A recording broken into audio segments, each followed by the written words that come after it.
खौफनाक रात की सच्ची कहानी। यह एक है जिसमें 3 दोस्तों की खौफनाक यात्रा का वर्णन है। रोहित, आकाश और सुनील, ये तीनों दोस्त एक सुनसान गांव की ओर यात्रा पर निकले। इस गांव के बारे में कहा जाता था कि यहाँ अजीब घटनाएं होती हैं और यह की तरह ही रहस्यमय था। गांव पहुंचते ही उन्होंने महसूस किया कि वहां की खामोशी में कुछ अजीब था। गांव के बुजुर्गों ने उन्हें चेतावनी दी, यहाँ रात में बाहर मत निकलना।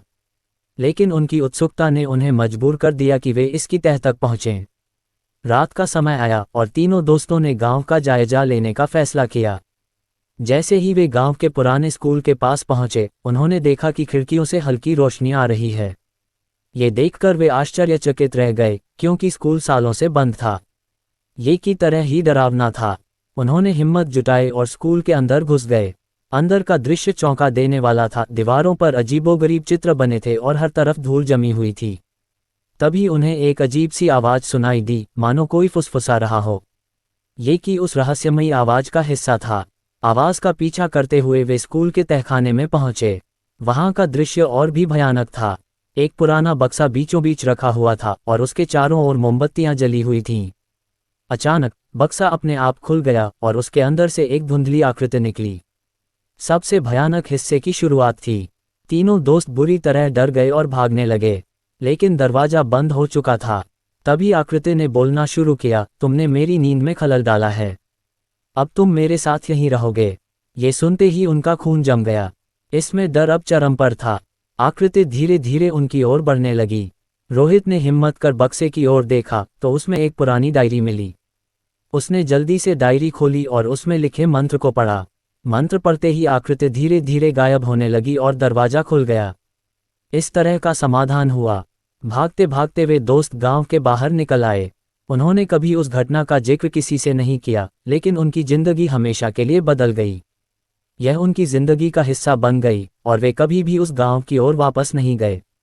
गांव से बाहर निकलने के बाद तीनों दोस्तों ने तय किया कि वे इसको अपने जीवन का एक सबक मानेंगे। हालांकि वे सुरक्षित थे, लेकिन उस रात की बातें उनके मन में गूंजती रहीं। वे कभी नहीं भूले कि उन्होंने कैसे उस भूतिया आकृति का सामना किया था। कुछ महीनों बाद रोहित के मन में एक विचार आया। उसने सोचा कि क्यों न इसको और गहराई से समझा जाए। उसने आकाश और सुनील को भी इस विचार में शामिल किया। उन्होंने तय किया कि वे फिर से गांव में जाएंगे, लेकिन इस बार पूरी तैयारी के साथ। वे सभी आवश्यक उपकरण लेकर गांव वापस लौटे। इस बार उनका इरादा था कि वे उस रहस्य का पूरी तरह से समाधान करेंगे। गांव पहुंचते ही उन्होंने देखा कि वहां की खामोशी अभी भी वैसी ही थी। इस बार उन्होंने गांव के कुछ लोगों से बात की और जानने की कोशिश की कि आखिर इसके पीछे का सच क्या है। गांव के एक बुजुर्ग आदमी ने उन्हें एक पुरानी कहानी सुनाई। उसने बताया कि कई साल पहले वहां एक शिक्षक रहते थे जो अंधविश्वासी थे। उन्होंने अपने ज्ञान का दुरुपयोग किया और कुछ खतरनाक तंत्र क्रियाओं में लिप्त हो गए। एक दिन उनके एक प्रयोग के दौरान कुछ गलत हो गया और उनकी आत्मा उसी स्कूल में फंस गई। ये वही आत्मा थी जिसने उन तीनों दोस्तों को डराया था। इस रहस्य को जानने के बाद तीनों दोस्तों ने तय किया कि वे उस आत्मा को मुक्त करेंगे। वे स्कूल के उसी तहखाने में वापस गए और वहां पड़े बक्से की जांच की। उन्होंने देखा कि बक्से के अंदर एक ताबीज था जो उस आत्मा को बांध कर रख रहा था। उन्होंने वह ताबीज उठाया और गांव के एक पवित्र स्थान पर जाकर उसे नष्ट कर दिया। ये करते ही उन्हें लगा जैसे गांव के वातावरण में एक बदलाव आया है। हवा में हल्की सी शांति थी, जैसे कोई बोझ हट गया हो। इस तरह उन्होंने इसका अंत कर दिया और आत्मा को मुक्त कर दिया।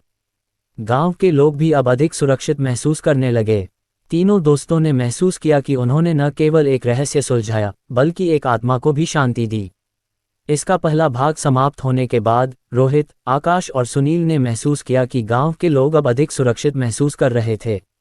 हालांकि इस कहानी का असर उनके दिल और दिमाग पर गहरा था। वे जान चुके थे कि इसके पीछे का सच कितना भयावह था। कुछ महीने बीत गए और दोस्तों की जिंदगी सामान्य हो गई। लेकिन एक दिन रोहित को एक अजीब सपना आया। उसने देखा कि गांव के उसी स्कूल में एक और रहस्य छुपा हुआ है। उसने आकाश और सुनील को इस बारे में बताया। तीनों ने फैसला किया कि वे इसके रहस्य को पूरी तरह से सुलझा कर ही दम लेंगे।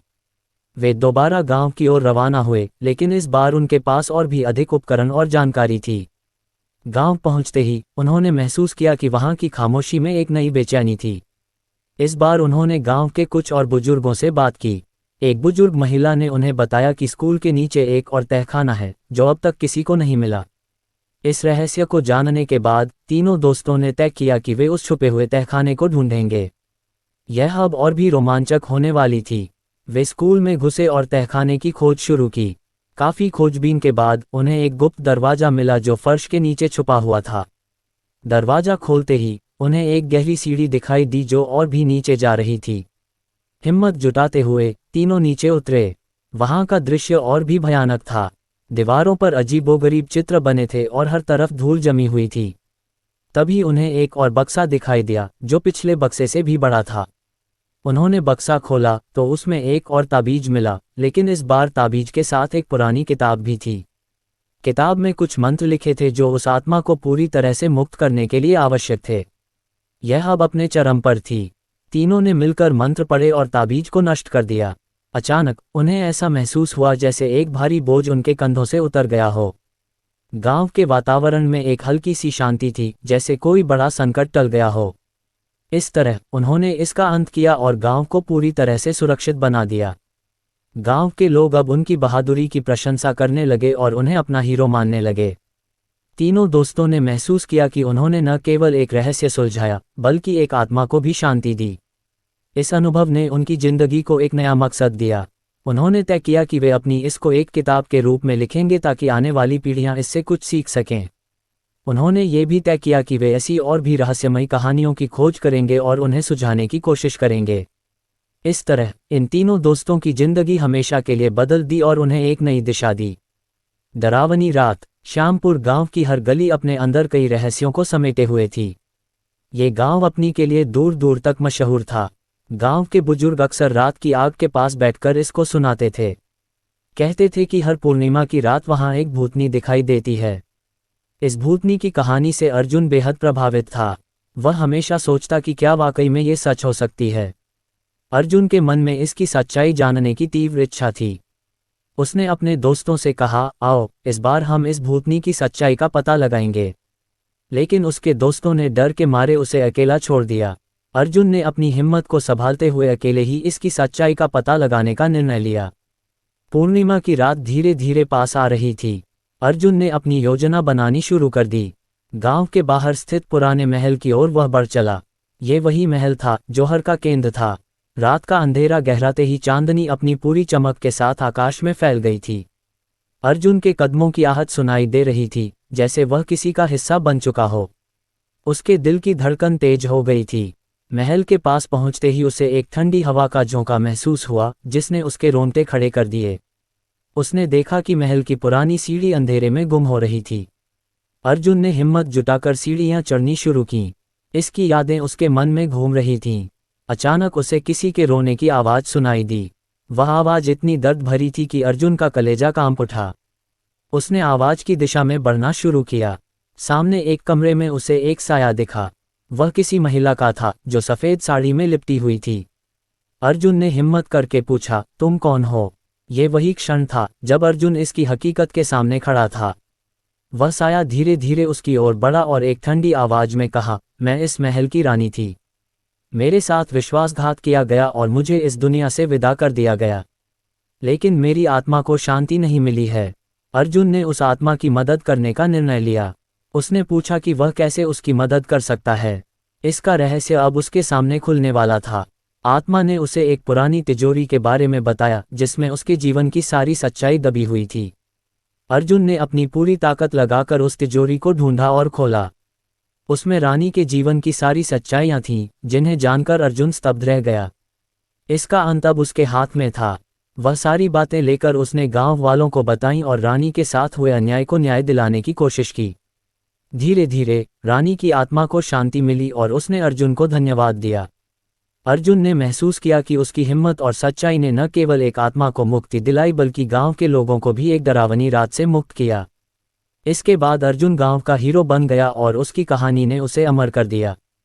गांव में अब हर पूर्णिमा की रात एक उत्सव की तरह मनाई जाती है, जिसमें अर्जुन की बहादुरी और भूतनी की मुक्ति की कहानी सुनाई जाती है। इसने न केवल अर्जुन की जिंदगी बदल दी बल्कि श्यामपुर के इतिहास में भी एक नया अध्याय जोड़ दिया। अर्जुन की बहादुरी और इसकी सच्चाई ने श्यामपुर गांव के लोगों के दिलों में एक नई उम्मीद जगाई थी। लेकिन इस कहानी का अंत यही नहीं था। रानी की आत्मा को शांति तो मिल गई थी, लेकिन महल की दीवारों में छिपे कई और रहस्य अब भी उजागर होने बाकी थे। अर्जुन को महसूस हुआ कि यह उसकी किस्मत से जुड़ी हुई है और उसे इन रहस्यों को सुलझाना होगा।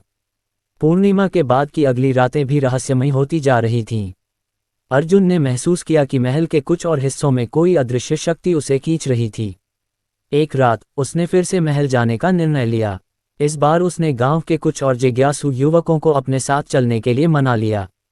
महल में प्रवेश करते ही अर्जुन और उसके साथी एक नए कमरे की ओर बढ़े। ये कमरा पहले से बंद था और अर्जुन को यकीन था कि यहाँ भी कोई छिपी हुई है। कमरे के अंदर एक पुराना चित्र लटका हुआ था, जिसमें एक आदमी और महिला को दिखाया गया था।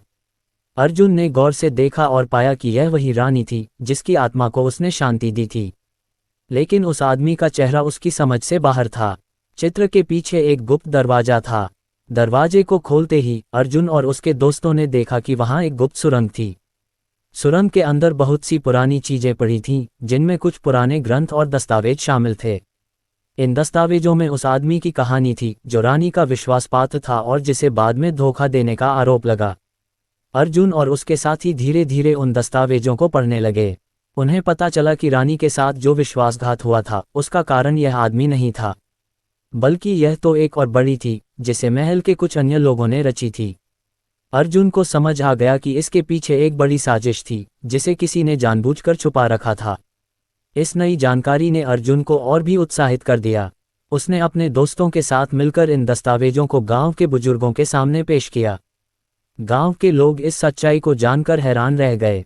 उन्हें पहली बार पता चला कि इसके पीछे का सच कुछ और ही था। गांव में एक सभा बुलाई गई जिसमें अर्जुन ने अपनी पूरी यात्रा और इसके पीछे छुपे रहस्यों को उजागर किया। इस सभा के बाद गांव के सभी लोग अर्जुन की तारीफ करने लगे। उन्हें महसूस हुआ कि अर्जुन ने न केवल एक भूतनी की आत्मा को शांति दिलाई, बल्कि गांव के इतिहास में छुपे हुए कई रहस्यों को भी उजागर किया। इसकी वजह से अर्जुन की बहादुरी और उसकी खोजबीन के किस्से दूर दूर तक फैल गए। गांव के लोग अब महल को एक ऐतिहासिक धरोहर के रूप में देखने लगे। अर्जुन ने भी फैसला किया कि वह इस महल को एक संग्रहालय में बदल देगा, ताकि लोग इस और इसके पीछे छुपे रहस्यों को जान सकें। अर्जुन की यह यात्रा उसके जीवन का सबसे बड़ा रोमांच बन गई और इसने उसे सच्चाई की खोज में एक नए मुकाम तक पहुंचाया। गांव के लोग आज भी अर्जुन की इस बहादुरी की कहानी सुनाते हैं और यह अब श्यामपुर की एक अमूल्य धरोहर बन चुकी है। पुरानी हवेली की आत्मा। पुरानी हवेली की आत्मा। ये कहानी है एक छोटे से गांव की जिसका नाम था श्यामनगर। इस गांव में एक बहुत ही पुरानी और बड़ी हवेली थी जिसे लोग श्याम हवेली के नाम से जानते थे। हवेली की खूबसूरती के पीछे एक भयानक रहस्य था। लोग कहते थे कि वहां एक आत्मा का वास था। कहा जाता था कि जब भी किसी ने हवेली में रात बिताने की कोशिश की, उसने अपनी जिंदगी खो दी या पागल हो गए। गांव वालों का मानना था कि श्याम हवेली में एक पुरानी रानी की आत्मा भटकती है, जिसने उस जगह पर किसी अनजान कारण से अपनी जान दे दी थी। इस रहस्य ने सभी को डरा रखा था और कोई भी वहां जाने की हिम्मत नहीं करता था। एक दिन गांव में एक नवयुवक जिसका नाम रवि था आया। रवि ने पुरानी कहानियां और अफवाहों को कभी गंभीरता से नहीं लिया। जब उसने श्याम हवेली के बारे में सुना तो उसने सोचा कि यह सब झूठ है और उसने निर्णय लिया कि वह उस हवेली में एक रात बिताकर गांव वालों को साबित करेगा कि यह सब सिर्फ कहानियां हैं। गांव के बुजुर्गों ने उसे समझाने की कोशिश की, लेकिन रवि ने उनकी बातों को नजरअंदाज कर दिया। एक शाम रवि अपने कुछ जरूरी सामान लेकर हवेली के लिए निकल पड़ा। हवेली बहुत ही पुरानी और खंडहर जैसी दिख रही थी, जहां जाकर किसी की भी रूह कांप उठे। रात का समय हो गया और हवेली में गहरी चुप्पी छा गई। रवि ने एक कमरे में अपना बिस्तर लगाया और अपनी टॉर्च जलाकर चारों ओर देखने लगा। हवेली के अंदर कीमती चित्र, टूटे फूटे फर्नीचर और धूल भरी किताबें थीं। रवि ने चारपाई पर लेटकर एक किताब उठाए और पढ़ने लगा, लेकिन अचानक एक ठंडी हवा का झोंका आया और दरवाजा खुद ब खुद बंद हो गया। रवि सहम गया, लेकिन उसने खुद को संभाला और किताब पढ़ने लगा। तभी उसे लगा कि कोई उसके पीछे खड़ा है, लेकिन जब उसने मुड़कर देखा तो वहां कोई नहीं था। उसकी दिल की धड़कन तेज हो गई। उसने सोचा शायद उसे भ्रम हो रहा है, लेकिन तभी एक तेज चीख की आवाज ने उसकी नींद को उड़ा दिया। रवि का चेहरा पसीने से भीग गया। उसने देखा कि कमरे का दरवाजा खुल चुका था और अंधेरे में से कोई सफेद लिबास पहने हुए एक महिला की परछाई दिख रही थी। वह परछाई धीरे धीरे पास आ रही थी। रवि डर के मारे उठकर भागने लगा, लेकिन जैसे ही उसने दरवाजे से बाहर निकलने की कोशिश की, दरवाजा बंद हो गया। अब वह परछाई बिल्कुल उसके सामने थी। महिला की आंखें लाल हो चुकी थीं और चेहरा भयानक था। उसने रवि से कहा, तुमने मेरी शांति भंग की है, इस जगह से चले जाओ। रवि ने हिम्मत जुटाई और कहा, मैं ये जानना चाहता हूं कि तुम्हारी आत्मा को शांति क्यों नहीं मिल रही। महिला की आत्मा ने आह भरी और बोली, यह मेरी कहानी है। मैं रानी श्यामा हूं। मेरे पति ने मुझे यहाँ बंद कर दिया था और मैं भूख और प्यास से मर गई थी। मेरी आत्मा को शांति नहीं मिली क्योंकि मेरा अंतिम संस्कार नहीं किया गया। रवि ने वादा किया कि वह उसकी आत्मा को शांति दिलाने के लिए उसका अंतिम संस्कार पूरे विधि विधान से करेगा। महिला की आत्मा ने उसकी बात मानी और गायब हो गई। अगली सुबह रवि ने गांव वालों को सब कुछ बताया और सभी ने मिलकर रानी श्यामा का अंतिम संस्कार किया। उस रात के बाद कोई भी भूतिया घटना नहीं घटी और हवेली अब एक शांतिपूर्ण जगह बन गई। रवि की बहादुरी से गांव वालों ने उसे सम्मानित किया और श्याम हवेली अब गांव का एक महत्वपूर्ण हिस्सा बन गई, जहां लोग बिना डर के जाया करते थे। इस प्रकार रवि ने अपनी हिम्मत और समझदारी से न केवल अपने डर को हराया, बल्कि एक निर्दोष आत्मा को भी शांति दिलाई। ये कहानी हमें सिखाती है कि हमें सबसे बड़ी चुनौतियों का सामना बहादुरी और बुद्धिमानी से करना चाहिए। भूतिया जंगल की एक गांव के किनारे पर एक घना जंगल था जिसका नाम था भूतिया जंगल। जंगल के अंदर का रास्ता इतना भयानक था कि सूरज की रोशनी भी वहां तक नहीं पहुंच पाती थी। गांव के लोग जंगल की कहानियों से डरते थे और जंगल की ओर जाने से बचते थे। कहा जाता था कि जंगल में एक बहुत पुरानी और जर्जर हवेली खड़ी थी, जिसमें एक राजा की आत्मा रहती थी। राजा अपनी मौत से कुछ ही दिन पहले आशीर्वाद प्राप्त करने के लिए उस हवेली में गया था, लेकिन वह वापस नहीं लौटा और उसकी आत्मा वहीं कैद हो गई। एक दिन गांव में एक साहसी युवक अर्जुन आया। उसने गांव वालों से जंगल के बारे में सुना और उसने ठान लिया कि वह रहस्य की पड़ताल करेगा। अर्जुन ने अपने कुछ साहसी दोस्तों को इकट्ठा किया और उन सभी ने मिलकर जंगल में प्रवेश किया। भूतिया जंगल की कहानी। जंगल में प्रवेश करते ही उन्हें भयानक आवाजें सुनाई देने लगीं। पेड़ों के पत्ते सरसराने लगे और ठंडी हवा उनके कानों में फुसफुसाने लगी। अर्जुन और उसके दोस्तों ने हिम्मत जुटाई और आगे बढ़ते रहे। रात होते होते वे हवेली तक पहुंच गए। हवेली से एक अजीब सी रोशनी निकल रही थी। उस रोशनी को देखकर वे सभी समझ गए कि यहाँ कुछ अलौकिक है। उन्होंने हवेली के अंदर कदम रखा और देखा कि हवेली के अंदर का दृश्य किसी रोशन महफिल की तरह था। हवेली के मध्य भाग में एक बड़ा हॉल था, जहां राजा की आत्मा को शांति पाने के लिए पूजा की जाती थी। अर्जुन ने देखा कि हॉल के बीच में एक पवित्र अग्नि जल रही थी और उसके चारों ओर अदृश्य ताकतें थीं। अर्जुन ने समझ लिया कि अगर उसे राजा की आत्मा को शांति दिलानी है तो उन्हें पूजा में खुद को शामिल करना होगा। उसने और उसके दोस्तों ने जंगल के प्राकृतिक संसाधनों का उपयोग करके पूरी निष्ठा के साथ पूजा की। पूजा पूरी होने पर राजा की आत्मा प्रकट हुई और उसने अर्जुन और उसके दोस्तों को आशीर्वाद दिया। राजा की आत्मा मुक्त हुई और जैसे ही वह ऊपर आकाश की ओर बढ़ी, पूरे जंगल में एक अजीब सी शांति छा गई। गांव वाले जब ये दृश्य देखने के लिए जंगल की ओर दौड़े तो वे हैरान रह गए। उन्होंने देखा कि जंगल का अंधेरा नर्म हो गया था और पत्तियों की सरसराहट मानो किसी सुखद संगीत में बदल गई थी। अर्जुन और उसके दोस्तों के साहस और ज्ञान के कारण जंगल अब भूतिया नहीं रहा।